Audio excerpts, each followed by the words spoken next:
Hello everyone again! Welcome dito sa ating YouTube channel. Again, this is Yana. In today's vlog, pag-usapan natin itong isang online loan app na si One Hand. Kasi meron ako nakita sa mga ads nila na merong pagbabago itong si One Hand in terms of payment terms at dun sa mga iba. And parang natuwa lang ako nung nakita ko yung ads nila sa video na ito. I-check natin kung pwede ko pa siyang i-recommend sa inyo.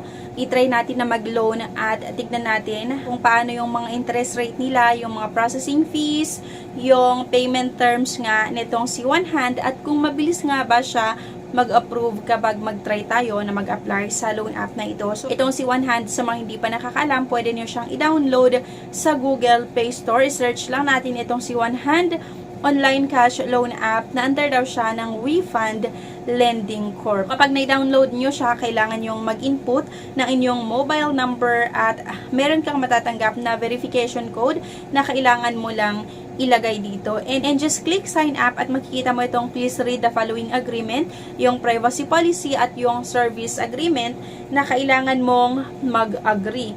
Kailangan mong basahin yan para alam mo kung ano nga ba yung napapaloob dito sa app or loan app na ito. And after nun, mag-set or maglagay ng inyong password, yung set password and confirm password. At dito, makikita mo kung magkano yung pwede mong mautang. According app nila or nung sinusubukan ko nga na mag-apply, pwede daw akong makahiram ng up to 15,000 pesos at merong interest as low as 0.06% per day at meron nga daw 90 days na payment terms pataas. Just click borrow now kung interested tayo na mag-try na mag-loan pero may mga bagay na gusto nilang i-access sa ating cellphone. Allow One Hand to make and manage phone calls at pagkatapos nun guys, kailangan mong sagutan itong mga hinihingi nila na mga information. Kailangan mong sagutan itong mga personal information like nga yung purpose of loan, education level, residential address. Pagkatapos nun, itong contact or yung emergency contact, kailangan mong maglagay dyan. And then, meron itong facial recognition. After going through verification, please pay attention to the camera lens. Okay? Prop off sunglasses, take off hat, don't get too dark. Dapat daw malinaw or maganda yung location mo at huwag kang maglagay ng sunglasses or allow One Hand to take pictures and record video. Nakikita mo na itong verify or succeed. Just click next step at kailangan mo sagutan itong mga identification, itong mga ID type, yung pangalan mo na nasa ID, yung gender, yung date of birth, at syempre yung marital status. And to expedite the lending process and increase the success rate of approval, be sure to authorize permit and click mo lang yung settings na yan or yung nakalagay na settings para gawin itong mga steps. Application assessment. We are now reviewing your application. So, meron itong to be reviewed, assess loan amount, and pending amount to be disbursed. Okay?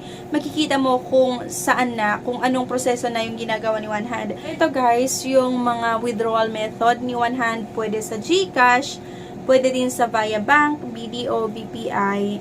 Para sa akin, medyo okay itong si One Hand kasi kung makikita nyo dito, ang nilagay nila na pwede kong mahiram, kasi first time ko pa lang, ay 1,800 at meron silang nilagay agad-agad na payment terms na 1 month. Wala na yung 7 days, wala na yung 10 days, wala na yung 14 days, pero yung first nga na payment terms ay 1 month agad. Kapag magbayad ka on or before yung due date mo, mag-increase yung amount na pwede mong mahiram. And medyo okay din naman ito kasi kung yung binigay nila na pwede kong mahiram, if in case na i-try ko na mag-loan dito ay 1,800 pesos, payable siya sa loob ng isang buwan. And then, yung matatanggap ko or yung amount na matatanggap ko ay 1,800 pesos pa rin.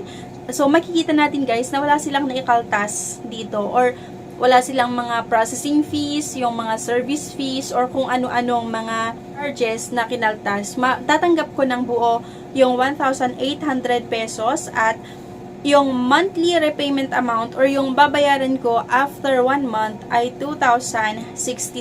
So, bali, after isang buwan, parang nasa 268 pesos lang yung dinagdag nila doon sa 1,800. So, medyo okay na rin itong si One Hand. Same lang siya kay Tala, pero actually, itong si One Hand, mas okay pa siya. Kasi kung tignan natin, first loan mo pa lang, nagbibigay na sila ng 1 buwan na payment terms.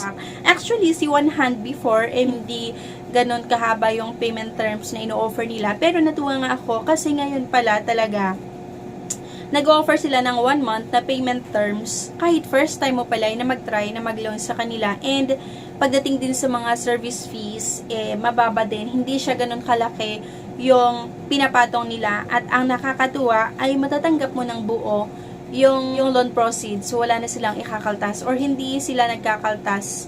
Hindi kagaya nga nung iba't ibang loan shark na halimbawa, manghiram ka ng 2,000 pesos, ang matatanggap mo lang ay parang nasa 1,100 or 1,200 kasi nga, ang laki ng mga kinakaltas nila.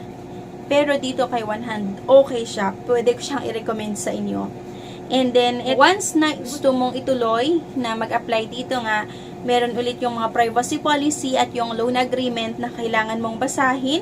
Makikita nyo, merong 45 seconds para i-verify yung result nung loan application ko. Verifying the result for you. Please wait. So, ganyan, napakabilis lang mag-apply dito kay One Hand. And sabi ko nga sa inyo, hindi siya kagaya ng iba't ibang mga loan shark na napakabilis or mabilis lang or nag-offer ng 7 days, 10 days, 14 days na payment terms.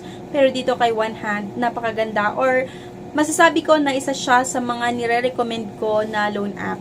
Ngayon, kasi nagbago na or hindi na siya kagaya nung dati na nag-offer lang ng 7 days, 10 days. Pero ngayon, 1 buwan yung in-offer nila na payment terms kahit first time mo pa lang. At wala na rin silang kinakaltas doon sa loan proceeds. Buo mong matatanggap. So, yun lang. Anyway guys, thank you for watching. Sana maganda or nakakuha kayo ng idea at nagkaroon tayo ng idea kung saan tayo pwedeng makihiram. So anyway guys, thank you for watching.